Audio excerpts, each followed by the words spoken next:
Hello everyone, my name is Rachel and welcome back to another true crime video. So, the case that I have for you all today is a very devastating one. It is yet another case that involves the death of someone who was just trying to enjoy a vacation in Mexico, and after it happened, it seemed that all the authorities wanted to do was cover it up. We don't know exactly why this happened. We don't know if somebody in specific is responsible or if it was just a horrible accident, but because of the fact that authorities don't want to investigate, we are left with so many questions. But hopefully you all can help make sense out of all of this. But speaking of mysteries, before we get into this case, I wanted to say a huge thank you to June Sterney for partnering with me on today's video. I love mysteries, and I know all of you do too, and that is why I have been loving June Sterney for a long time now. June Sterney is a free-to-download mobile game where you find hidden objects in a variety of gorgeous, creative, colorful scenes. You get to customize, build, and fix your own mansion on a luscious garden island. Each scene takes you further through a thrilling hidden object murder mystery game with an engaging detective story that takes you back to the glamorous 1920s. In the game, the main protagonist, June Parker, sets off on a quest to solve the murder of her sister, which begins to uncover the looming mystery behind her family's many secrets. She also has a way of getting herself into sticky situations and solving them in her own witty, clever ways. June Sterney allows you to relax and escape while playing because it's a game that is challenging, but only to the point where it allows you to put your sense of observation to the test and keep your mind fresh while not stressing yourself out after your long, busy day. I love to play June Sterney either when I get home from a long day of work to relax and stay busy, or when I'm on a long flight and I need something to keep my mind fresh and busy. Even sometimes when I'm doing treadmill cardio at the gym, it really helps me to keep my mind busy and pass the time. So, if you want to immerse yourself in the glamorous 1920s while getting to help solve a web of mysteries, download June Sterney for free by clicking the link in the description box below or by scanning the QR code shown on screen. June Sterney is available on Android and iOS mobile devices as well as on PC through Facebook Games. So again, make sure you click the link down below or use the QR code shown on screen to download June Sterney now. Thank you again so much to June Sterney for partnering with me on today's video. Okay, so with that being said, let's get into today's case. Today, we will be discussing the tragic death and possible cover-up of Abbey Conner. Abbey Conner was born to parents Ginny McGowan and Bill Conner, and she grew up in Milwaukee, Wisconsin. At the time, Ginny and Bill had been divorced, and her mother, Ginny, was remarried to her stepdad, John. Abbey had an older brother named Austin, and the two were known as being very close to one another. Abbey was known as being compassionate, always smiling, and having this relentless passion for life. At the time, Abbey had just finished her first semester of her junior year at the University of Wisconsin-Whitewater, while Austin was one semester away from graduating from the same university. Abbey was majoring in business, possibly specializing in human resources someday. By early November of 2016, Abbey and Austin's stepfather, John, reserved a 7-night all-inclusive stay at the Hotel Iberostar Paraíso del Mar in Riviera Maya in Mexico for himself, his wife Ginny, as well as Abbey and Austin, with Ginny and John getting their own room, while Abbey and Austin shared their own room. They were so excited to get away from the cold Wisconsin winter and spend some time in the sun soaking in the rays while they relax on the beach, being served unlimited amounts of food and drinks on the beach. Sounds like the perfect vacation. The trip was booked for January 7th, 2017 through January 14th, 2017. By around 3:30 p.m. on January 7th, the family arrived to their hotel, and each of them were assigned their respective rooms. After check-in, the siblings went to Ginny and John's room to let them know that they would be changing into their swimsuits and heading to the hotel pool. After that, the two went to the pool while Ginny and John opted for a nice walk on the beach before joining Austin and Abbey at the pool. Now, a lot of times at all-inclusive hotels or just resorts in general, they will sometimes have swim-up bars that will serve you drinks so you can drink alcohol while you swim. It's usually in a very shallow area of water, so you can just walk up and sit on the stools that are underwater. You aren't swimming or bobbing in the water with your drink. You are typically able to walk up to the bar. So when Ginny and John got to the pool, they ordered themselves a few drinks. They stuck around the pool for a few minutes, sitting at the poolside, watching the siblings swim around. The two were strong swimmers growing up near the Pewaukee Lake, so they grew up around water, spending a lot of time in it growing up. After a few minutes, Abbey got out of the pool and went to the bathroom with her mom, Ginny, before they stopped at a little souvenir shop to look at the clothes and hats for sale. By around 5:30 or 5:45 p.m., Ginny and John decided to head back to their room to get dressed for dinner. Before leaving, they asked Abbey and Austin that they meet them at around 7 p.m. in the hotel lobby so they could get dinner. They all agreed, and the plan was set. Meanwhile, 20-year-old Abbey and 22-year-old Austin sat at the pool bar, toasting their glasses to celebrate finishing the semester in school, with Austin looking forward to graduating and Abbey looking forward to her senior year. Abbey and Austin had been hanging around with this group of younger guys who were doing flips in the pools and drinking. This group of young men invited Abbey and Austin to join them for a shot, and they were happy to participate, and the whole group took one shot together. By that point, Austin and Abbey had taken a few tequila shots together, and the group shot seemed to be a Jaeger bomb or something like that, according to Austin. By the time 7 p.m. rolled around, Ginny and John were expecting to see Austin and Abbey in the hotel lobby to meet them for dinner. But the two didn't show. 15 minutes passed, and the two started to get a little bit worried at the fact that the kids weren't showing up. But they decided to wait for an hour because there was an hour time difference between Mexico and Wisconsin, so they thought that maybe the time on their phones hadn't changed, so they may have just confused the time, and that is why they weren't showing up and may have been an hour late. But after more than an hour passed, they started to get panicked. Now, the parents weren't able to call them at that time because cell service was so spotty. So, by 8:15 p.m., Ginny went to the hotel desk to ask if they could call the kids' room. But, according to Ginny, the woman behind the desk appeared on edge. She asked Ginny where her husband was, saying that they need to get him and that they needed to hurry. That is when the hotel staff informed Ginny that there had been an incident. They told them that Austin and Abbey had both been rushed to the hospital. According to later reports by hotel staff, a guest had urgently notified staff that they found two people drowning in the pool.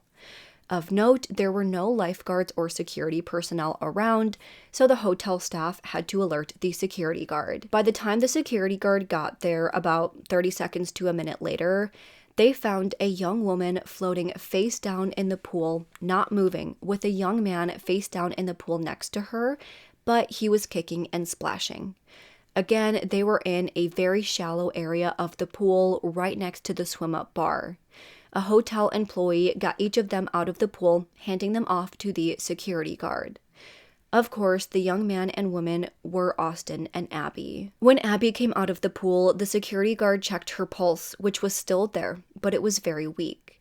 He started to perform CPR on Abbey until the resort doctor arrived to take charge. After that happened, a hotel relations staff manager sent Ginny an email asking her to meet them in the lobby, but as we know, they didn't really have great service, so she didn't get that email. They didn't bother to call their hotel room or anything like that. They literally just sent them an email. They didn't try to find Ginny to notify her in person. They didn't try calling her room. They just sent her an email. But as we know, she was already in the hotel lobby waiting for her kids to arrive. By the time they finally found out what happened, Ginny and John were finally transported to the hospital, Hospitin Riviera Maya. This was a small medical center located about 14 miles away from the resort. This was not the biggest medical center in the area, nor was it the closest to the resort. So we don't necessarily know why this was the one they chose to bring Austin and Abbey to. By the time Ginny and John arrived, Austin was sedated, but doctors said that he was stable. He had fallen and hit his head, which resulted in a golf ball-sized lump on his head, as well as a severe concussion. But he did regain consciousness, and he was going to survive. However, Abbey, on the other hand, she was not quite as lucky. She was not responsive to any stimuli, such as reflexes to light, touch, or pain. She suffered from a shattered collarbone, and she was on a ventilator. She had suffered from a lack of oxygen to her brain as a result of the amount of time that she spent face down in the pool. This led to cerebral inflammation, cerebral edema, and anoxic or hypoxic brain injury. After being at the Hospital Riviera Maya, the two were set to be transferred to the ICU in Cancun. However, before they would transfer her, Ginny and John were told that they needed to pay for her medical bills, then pay for a deposit for them to be transferred to the ICU. But it was going to be a hefty fee, and they were in another country. So it took several minutes to get a hold of Ginny's brother, Brian, to get the authorization to pay $6,371 for the hospital bills and another $10,000 for the transfer to the Cancun ICU. By the following day, she was finally transferred to the ICU, where, to Ginny and John's shock and horror, the doctors informed them that Abbey showed very little brain activity. The following day, on January 9th, the family spent the day trying to figure out how to get Abbey airlifted out of Mexico and back to the United States for improved medical treatment. The closest medical center to the U.S. who was willing to accept Abbey was the Broward Health Medical Center in Fort Lauderdale, Florida. Their American doctors confirmed what the Mexican doctors already told them. Abbey was brain dead. There was no chance that Abbey would survive if she was taken off of the ventilator. But she was an organ donor, so she was kept on life support until they found viable organ recipients. So, after a grueling, traumatizing 5 days, by January 12, 2017, at 12:19 p.m., her family made the impossible decision to take her off life support, and Abbey Conner was pronounced dead at the Broward Health Medical Center. On her death certificate, her cause of death was ruled as the result of accidental drowning, and she was actually able to donate 4 of her organs, including her eyes, skin, and heart. So if there was anything that she could take from this, she knows that she saved 4 lives. How excited about Mexico were you? Probably the most excited person was Abbey. And they're like, we're gonna go up, we're gonna get it ready for dinner, you guys need to meet us in the lobby at 7:30. We swim around for a little bit, and we decide let's celebrate with, a drink. The bartender pours out a line of shots, I take one, and, everyone else does. And the last thing I remember was, just like we are right now, sitting here talking, and lights went out, and I woke up in the ambulance. It was getting close to 8. I'm starting to get worried. I said, I need to call their room because I can't contact them any other way to find out where they are. And then she went and got the general manager and quickly brought me to John, explained that there had been an accident. Austin was sedated. There was blood on the floor in Austin's hospital. Oh, it was, yeah. Abbey really needed to get to an ICU. When did you realize that nothing could be done? There's a whole protocol, tests that need to be run. On Thursday, they ran those tests, and it was Thursday that she was pronounced. around noon. Is it at all possible that this was an accident and that there was just too much alcohol, that you just drank too much? It is a possibility, but every time I think about it, the one thought that sticks in my head every time is how, if we're in a group of people, do 2 people at the same exact time just pass out in the pool and no one sees it? Did you think it was just an accident? No. To this day, I still don't think it was an accident. Like I said, I've had alcohol before in my life, and I was fine. Now, of course, with Abbey dying, this was probably the most traumatic and awful 5 days that a family could ever possibly imagine happening on what was supposed to be a fun, relaxing vacation in a resort that was supposed to be safe. They were there for literally less than 3 hours before Austin and Abbey fell unconscious in that pool. So, for the following months, the family set out to figure out exactly what happened, because not only did they lose their daughter, but there were a lot of suspicious circumstances surrounding it. According to Austin, the last thing he remembers happening at the hotel is the bartender pouring a line of Jaeger bomb shots and then taking it with that group of young men at the hotel. Abbey and Austin had only consumed a few drinks each at that point. The next thing Austin remembers is waking up in an ambulance. Now, there are a lot of very bizarre things to discuss in relation to what happened. Austin is 6'2", weighing almost 160 pounds.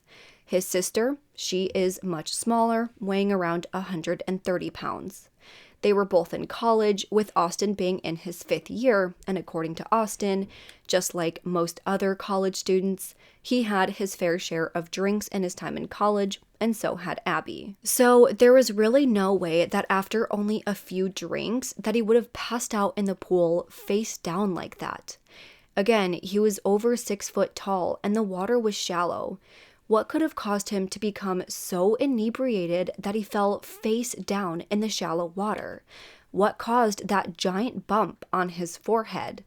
Then the other strange thing, in fact, this is the thing that I found the most bizarre, is the fact that Austin and Abbey passed out at the exact same time. Now, I'm sure most of you know this, but for those who don't, there are several factors that play into how much alcohol you can consume. The larger you are, the more you weigh, the more body mass you have, the more alcohol you can tolerate before you become drunk. Then, people who drink more often and in larger quantities, they can handle a lot more alcohol than somebody who never drinks. For example, as a 26-year-old who has been drinking socially for 5 years now, I can have 4 drinks within about an hour and not really feel much of anything. At 21, when I had never really drank before at all, 4 drinks in an hour, I would have been pretty intoxicated. The other thing that factors into your tolerance is your sex. Biological males naturally have a higher tolerance to alcohol than females. So, with the same example, my roommate, who drinks just about as often as I do and is a bit smaller than Austin in this case, he can probably have about 8 drinks within the span of 2 or 3 hours and be about the same level of intoxication as me after 5 or 6. So, for Abbey, I can see if she took 3 or 4 shots within 1 hour, one right after the other, I could see her being a little bit intoxicated. But Austin, he probably would just have a slight buzz, if that. He definitely would have had a much higher tolerance than Abbey, so the fact that both of them passed out at the exact same time after taking that one shot, that is very suspicious to me. Neither him or Abbey consumed any sort of relaxation or downer pills before drinking. They had previously smoked weed in the US before their vacation, but not even close to the time that they drank. Any weed would not have had any effect on them by that point, even if they smoked right before stepping on the plane. Then, to add to the biologically significant factors here, Austin said that he didn't feel drunk at all before he blacked out in that pool. Anyone who has ever reached the point of passing out from alcohol would know that you feel absolutely inebriated before passing out. Most of the time, you don't just go from sober to blacking out with no shenanigans in between. Then, to add to that, they both knew that they were getting dinner with their parents that night. No way that they would have wanted to get hammered and just under the table blackout drunk right before getting dinner with their parents.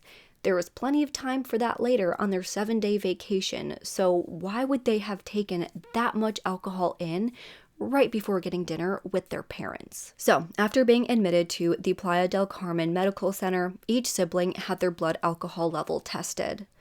Austin showed a level of 0.26, while Abbey's was 0.25. That is 3 times the legal limit to drive. And at that point, to put it bluntly, you are schmammered. You will most likely be stumbling, confused. You might be throwing up, and you could black out at that point. Anything above 0.25 or 0.26, you could risk alcohol poisoning. So Abbey was about 130 pounds, and at her weight, she would have had to have taken over 7 shots within 1 hour to reach that level, and for Austin, the number is even higher. So we know that according to Austin, they had nowhere near that many drinks. However, their blood tests did not detect any sort of opioids, benzodiazepines, or any other drugs that can be associated with any date rape types of drugs. So the question is, how did they have such a high blood alcohol content if they hadn't even drank that much alcohol? Their parents are convinced that they were drugs. The blood tests ran on them didn't test for every possible drug, so it is possible that it didn't pick up whatever they were given if they were given something. But then you have to wonder, if they were drugged, what was the motive? They were in the middle of a public pool where people would have seen them if they were kidnapped or sexually assaulted. Nevertheless, Ginny did ask that the hospital perform a rape kit on both of them, and the hospital said that they did, but there was no documentation to prove that the rape test was done or the results of it. So the family is left with pretty much no answers. Now, at this point in this case, I have so many questions that could have easily been answered. In my experience, when you are at an all-inclusive resort, sometimes you will have to swipe your room card or give something for them to keep track of how many drinks you are ordering. So if that was the case here, they could have easily checked how many drinks each of them had that day. Now, sometimes this isn't the case. Not that I've been to a ton of all-inclusive resorts, I've really only been to one, but if that isn't the case with all resorts, they could have questioned the bartender. Even if the bartender didn't know the exact amount, if he was questioned right away, he could have at least given an estimate. Because again, if you see 2 people face down in a pool, that would probably be significant enough for you to remember how many drinks you had given them. That could have given us an idea if they were truly just pounding shot after shot without thinking about it, and Austin just underestimated how many drinks they had, or if something bad had happened. They also could have questioned that group of young men that they took the shot with to see if they had any negative experiences. If not, why only Austin and Abbey? Could these guys have something to do with it? Because I haven't seen anywhere that these guys had also passed out or anybody else passed out from these shots the same time that Abbey and Austin did. And according to Austin, they were all served the same shot. So why did only Austin and Abbey pass out? If they weren't the only ones, why weren't the hotel staff notified? According to John, in the days after Abbey's death, he hired a translator and tried to file a police report, but they refused to launch any sort of investigation, insisting that the death was an accident. The family was floored because there's no way that anybody could have known that without questioning anybody. It's just not right. Now, after the story of Abbey's tragic passing came out, others who experienced similar situations started to come forward. The Milwaukee Journal-Sentinel started looking into the other cases, and they found that Austin and Abbey aren't even close to the only people who have experienced blacking out from small amounts of alcohol in Mexico. The journal received over 200 reports from tourists with other troubling or downright terrifying experiences at luxury resorts, reporting blackouts or becoming extremely ill after consuming as little as 1 drink. There was one group of 4 friends who vacationed in Los Cabos who reported that they each drank 2 or 3 margaritas each, and 3 of the 4 friends became violently ill.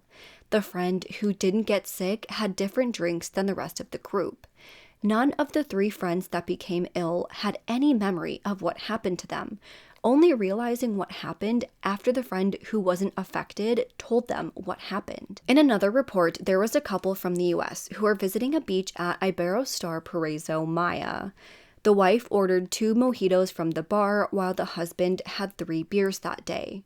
This couple had been chatting with another couple at the bar, all ordering a drink together. After this one drink, the woman reports seeing black spots and told her husband that something was wrong.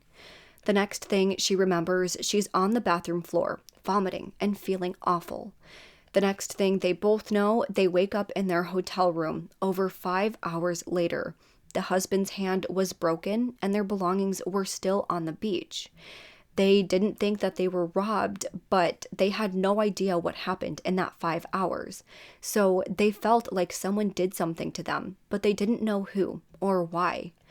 This situation sounds eerily similar to Abbey and Austin's, since they had several drinks, just the two of them, before taking a group shot that resulted in both of them face down in the water. According to other media reports, Mexican authorities raided over 31 hotspots in Cancun and Playa del Carmen, and they seized over 10,000 gallons of tainted alcohol from a manufacturing company in August of 2017, just following Abbey's death.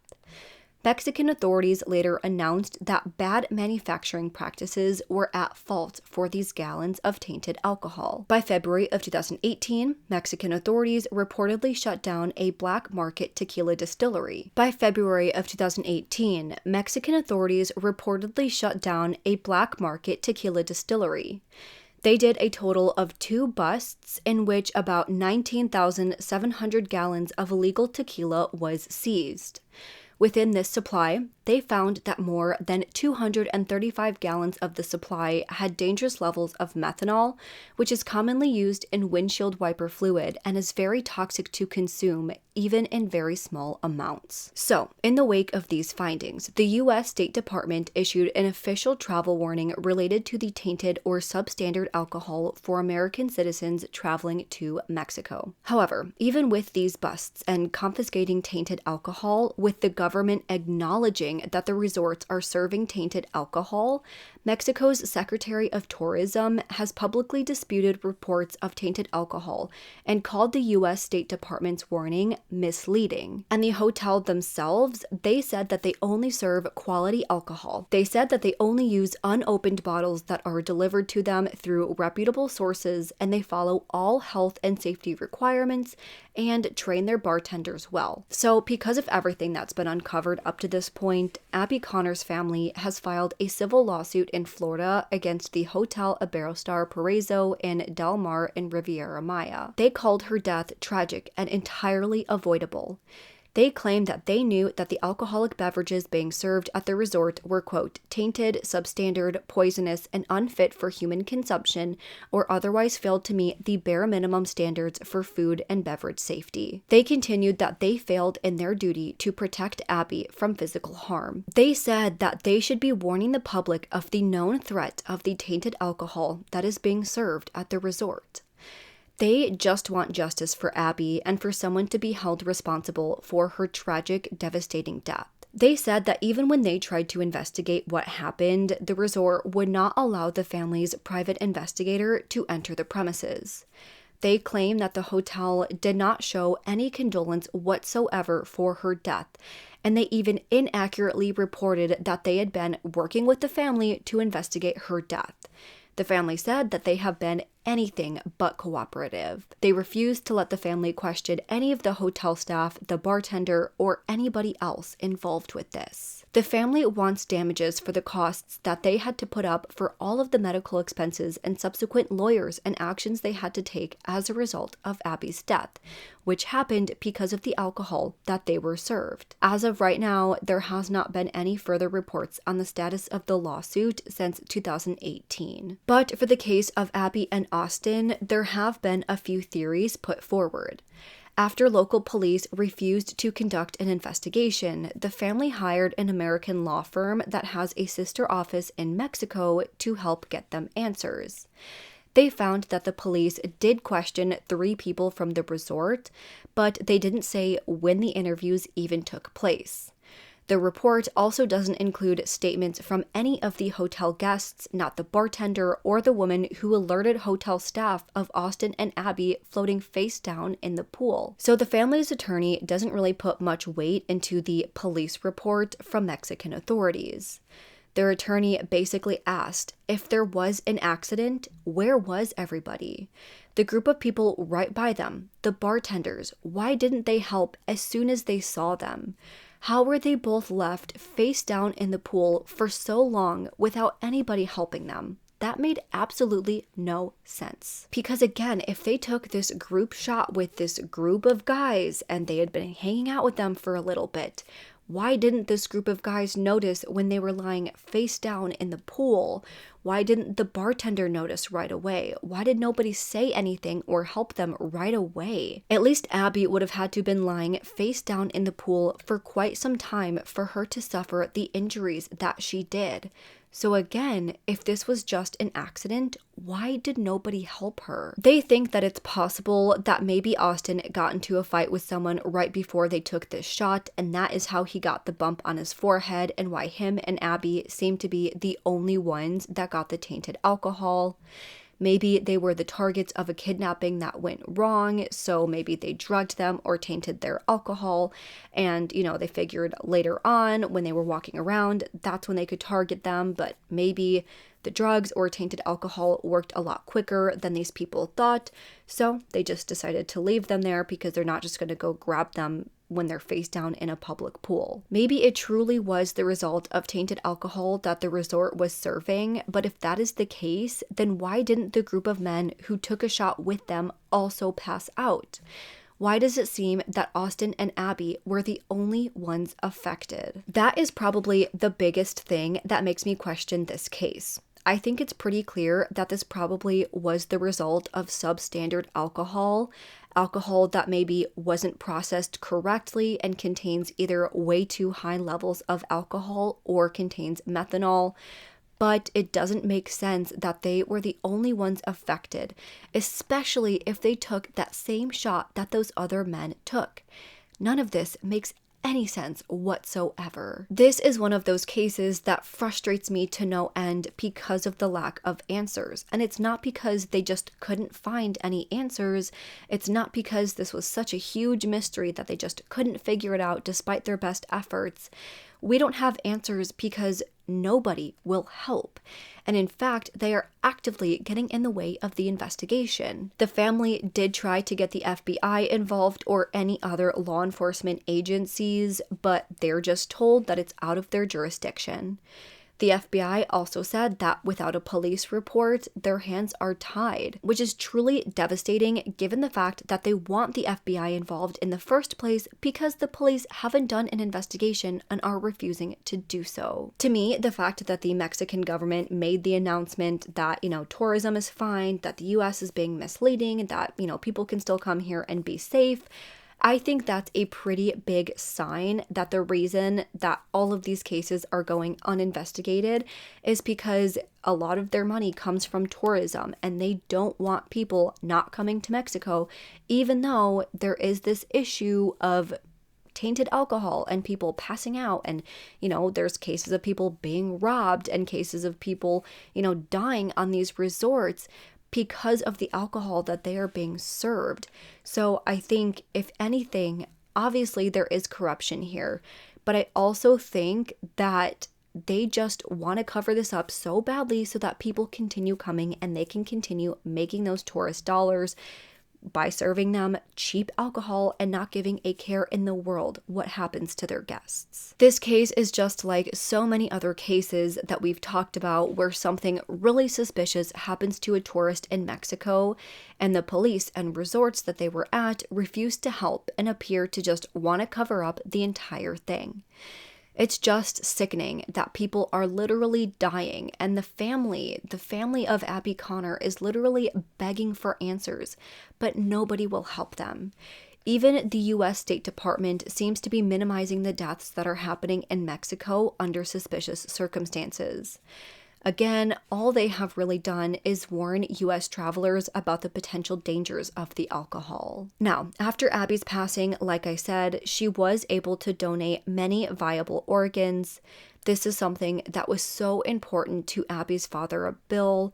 He is a big believer of organ donation and even put together an event to promote organ donation where thousands of more people signed up to be organ donors.